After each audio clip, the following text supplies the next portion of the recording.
Hello guys, this is our third and final day here in Bicol. So kagabi nag-chat sa akin yung friend ko and she invited us over. So doon na kami nag-overnight sa place niya at pinasyal niya kami dito sa kanyang farm. Sa ngayon meron siyang Malaysian mums at saka baby's breath at saka yung sunflower. So yung time ng pag-bloom ng mga flowers is every occasion. Kunwari, Valentine's Day, or graduation day, All Saints Day. So, sabi niya, October 27, mamumulaklak na lahat ng mga tanim nila.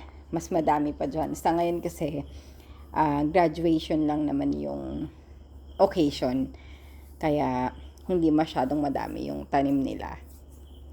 Pero October 27 daw, madami nang magbo-bloom kasi All Saints Day.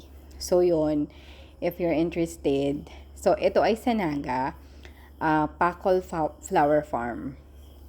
So, isang mahabang yan, malaki yung farm na yan, mga bulaklak lang din. So, sa mga interested na mag-order ng flowers, I'll be posting sa description below yung contact number. Thank you for watching!